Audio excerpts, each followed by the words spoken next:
శిరీష హత్య కేసుకు సంబంధించి రీకన్స్ట్రక్ట్ చేసి మరీ దర్యాప్తు చేస్తున్నామని చెప్పి పోలీసు అధికారులు చెప్తున్నారు. దీనికి సంబంధించిన పూర్తి వివరాలు మా ప్రతినిధి రమేష్ వైట్ అని అడిగి తెలుసుకుందాం.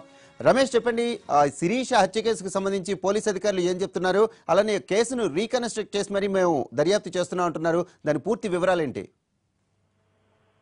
శిరీష మృతి కేసు సంబంధించి పోలీసులు అయితే ఇద్దరు నిందితులైన రాజీవ్ శ్రవణ్ని 2 రోజుల పాటు కస్టడీలో తీసుకోవడం జరిగింది. అది కస్టడీలో తీసుకున్న పోలీసులు వాళ్ళతో కలిసి ఏదైతే సీన్ ను మొత్తం రీకన్స్ట్రక్షన్ చేయడం జరిగింది. ఇప్పటికే శిరీష ఆత్మహత్య చేసుకున్న గదిలో ఫ్లాట్ కోసి దాన్ని ఏదైతే అదే రోజు సీన్ రీకన్స్ట్రక్షన్ చేయడం జరిగింది. అయితే ఇప్పుడు పూర్తి స్థాయిలో ఆధారాలను సేకరించే దాంట్లో భాగంగానే పూర్తిగా నిన్న రాత్రి 12 గంటల సమయంలో తాము పోలీసు బృందం వద్ద కలిసి కుకునూరుపల్లికి వెళ్లి తిరిగి రూట్ లో వచ్చామని చెప్పి కూడా పోలీసు అధికారులు చెప్తున్నారు. దీనికి సంబంధించి అసలు ఏం జరిగింది, ఎలా వెళ్లారు, ఎక్కడెక్కడ ఆగారు, ఏ విధంగా ఆగారు, ఎక్కడెక్కడ ఉన్నారు, ఎక్కడ తిన్నారు అన్న విషయాన్ని కూడా తాము పూర్తిగా తెలుసుకున్నామని చెప్పి పోలీసు అధికారులు చెప్తున్నారు. అయితే వీళ్ళందరూ కలుసుకోవడానికి కుకునూరుపల్లి వెళ్ళడానికంటే ముందు కూడా వీళ్ళు బంజారాస్ రోడ్ నెంబర్ 10 లో ఉన్న కప్ప కాఫీ షాప్ లో దాదాపు గంటన్నర పాటుగా ముగ్గురు కలిసి భేటీ కావడం జరిగింది. ఆ తర్వాత కొద్దిసేపటి తర్వాత బంజారాస్ పోలీస్ స్టేషన్కి వచ్చి అక్కడ ఎస్ఏ హరీందర్ తో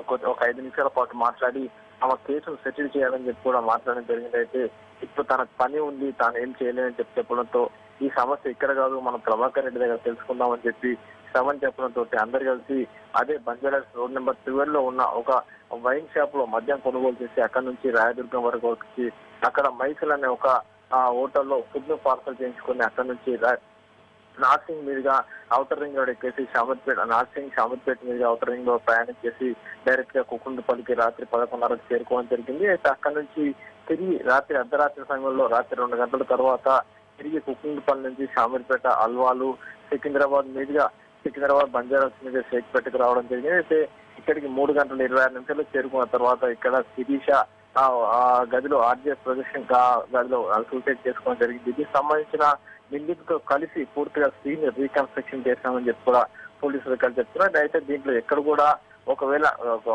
ఎస్ఐ ఏదైతే క్వార్టర్ లో ఆత్మహత్య చేసుకున్నాడో ఆ క్వార్టర్ ని తాము వెళ్ళలేదు, చూడలేదు. ఎందుకంటే ఆ కన్స్ట్రక్షన్ ఏదైతే క్వార్టర్ ని పూర్తిగా చూడాలంటే ఇప్పటికీ పోలీస్ కస్టడీలో ఆ క్వార్టర్ ఉంది.